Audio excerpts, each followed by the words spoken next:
فقہائے جامع الشرائط زمانہ غیبت میں دین کے لیے ستون کی حیثیت رکھتے ہیں. ان کے مقام خداوند متعال کی بارگاہ میں بہت ہی بلند ہیں، اور ہم یہ عرض کر سکتے ہیں کہ جس طرح ہمیں کما حقوق خداوند متعال کی اور انبیاء کی اور ائمہ اطہار کی معرفت حاصل نہیں، اسی طرح سے حتیٰ فقہا کی بھی کما حقوق ہمیں معرفت حاصل نہیں ہے.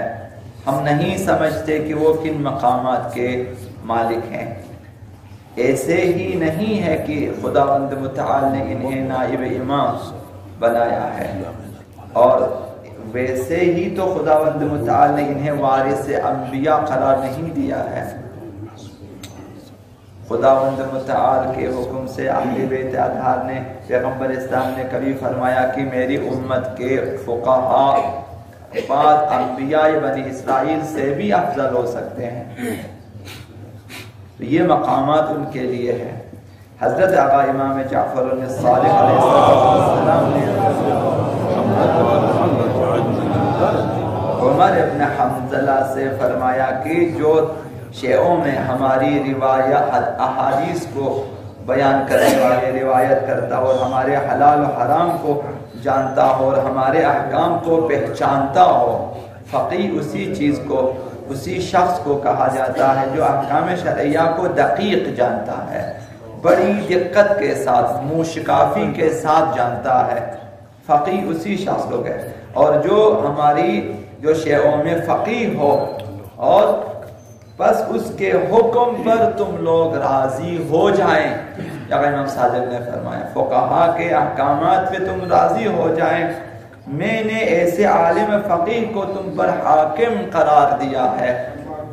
چھٹے امام نے فرمایا کہ فقہا یہ جامع الشرائط میری طرف سے تم عوام پر، امت پر خداوند متعال کی طرف سے حاکم ہے، اور وہ اسے قبول نہ کرے. مثلا ابھی ہم میں سے بعض افراد اگر جرأت کریں خداوند متعال کے مقابلے میں آئے اور کہے کہ میں نہیں مانتا مثلا، یا میں اس فقیہ کے حکم کو نہیں مانتا، فتویٰ کو نہیں مانتا، اپنے مرجع تقلید کے فتویٰ کو رد کر دیتا ہے، غلط قرار دے دیتا ہے مثلا، یا امام صادق نے فرمایا جو ان کے حکم قبول نہ کرے اس نے حکم خدا کو خفیف سمجھا ہے، اس نے حکم خدا کو سبک سمجھا ہے، یعنی لاپرواہی کی ہے حکم خدا سے، اور اس نے ہمارے حکم کو رد کیا. ہم ائمہ اطہار کے حکم کو اس نے رد کیا ہے،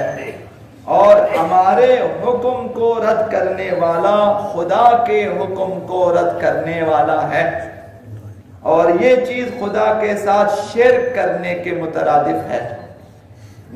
تا سرحد شرک انسان پہنچ جاتا ہے اگر فقیہ کو رد کر دیں. آپ کے معاشرے میں، ہمارے معاشرے میں بیسوں سینکڑوں ایسے مواقع اور ایسے جھگڑے موجود ہیں جہاں چاہے وہ جائیداد کا جھگڑا ہو، چاہے پیسوں کا ہو، تجارت کا ہو، لین دین کا ہو، رشتوں کا ہو. بہت سے افراد آتے ہیں کہ جب شرعی فیصلہ ان کے خلاف ہے میں نہیں مانتا. اب یہ تا سرحد شرک یہ بندہ جا سکتا ہے، لیکن ہم تو چونکہ عادی ہو چکے ہیں آرام سے کہتے ٹھیک ہے آپ نہیں مانتے تو آپ جائیں کورٹ میں. بنابراین لازم ہے کہ کسی عادل فقیہ کی تقلید کر کے ان کے فتووں کے مطابق اپنے دینی اعمال کو انجام دیں. یہ فقیہ امام راحل کی کتاب پڑھیں، 6 حدیث پڑھیں، اس میں آپ پڑھیں گے کہ ایک فقیہ نہ صرف فتویٰ دیتا ہے، وہ ایک گروہ امت کی شفاعت بھی کر سکتا ہے قیامت کے دن. یہ جن فقہا کو ہم سمجھ بڑی آسانی سے ان کے احکام یہ کل شفاعت بھی کریں گے، ہزاروں افراد کی شفاعت کر سکتا ہے. حضرت آقا امام رضا علیہ السلام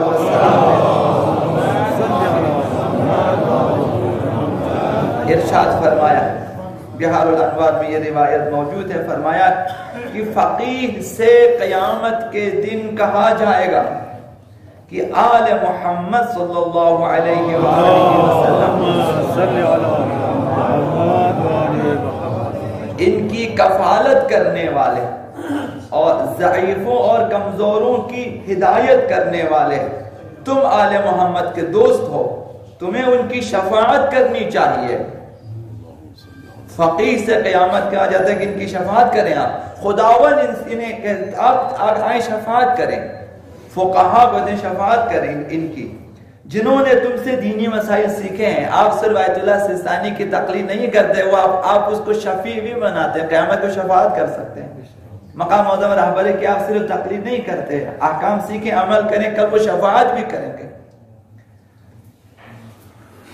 فرمایا کہ جنہوں نے تم سے دینی مسائل سیکھے ہیں اور پھر وہ رک کر بہشت میں داخل ہوگا، یہ وہ لوگ ہوں گے جنہوں نے اس فقیہ کے علم سے استفادہ کیا ہوگا اور اس کے علم سے استفادہ کیا، اب گروہ در گروہ جنت میں جا رہے ہوں گے ایک فقیہ کی شفاعت سے، اور ہم بڑی آسانی سے انہیں رد کر دیتے ہیں، لاپرواہی برتتے ہیں، سیکھتے نہیں ہیں۔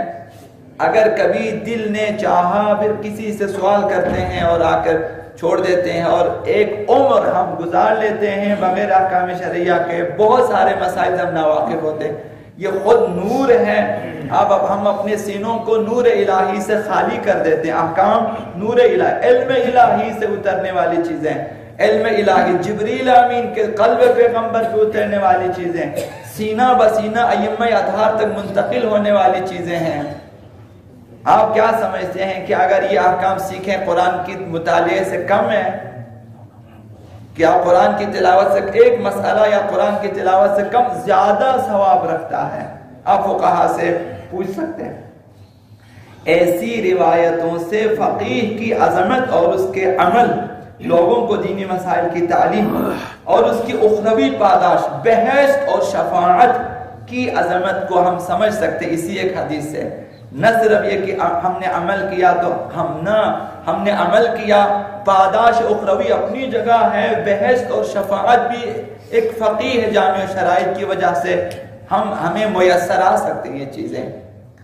تو لہٰذا دنیا میں جب تک زندہ ہے اصلی ترین چیز یہی ہے کہ احکام شریعہ کے مطابق اپنی زندگی کو بسر کریں۔ ہم لمحہ بلمحہ قدم بقدم آخرت کی طرف جا رہے ہیں، اور چند سالوں کے بعد ہم جائیں گے، ہمارا جسم زیر خاک اور ہماری روحیں عالم ارواح میں، تا قیامت ہم عالم برزخ میں رہیں گے، مثالی جسموں کے ساتھ اور مثالی شکلوں کے ساتھ، اپنے اعمال اچھے برے اعمال کے ساتھ رہیں گے عالم برزخ میں، اور قیامت کی ان تمام انہی شکلوں کے ساتھ، اپنے اعمال کے ساتھ اچھے برے، ہم داخل محشر ہوں گے۔ اور قیامت کے دن جب جائیں گے، ہم اکیلے نہیں جاتے، ہمارے ساتھ ہمارے سارے اعمال ہوں گے، اچھے برے اعمال سب، وہ اعمال برے اعمال جو نہ بخشے گئے ہوں، ابھی تک توبہ نہ کی، وہ ہمارے ساتھ ساتھ ہیں بری شکلوں میں۔ تو یہ فقہا نزدیک ترین افراد ہیں ہماری شفاعت کے لیے۔ ہم ان سے رابطے میں رہیں، ان سے احکام سیکھیں، انشاءاللہ العزیز قیامت کے دن کامیاب بھی ہوں گے، بہشت بھی انشاءاللہ العزیز ملے گی، اور ان کی شفاعت بھی ہمیں نصیب ہوگی۔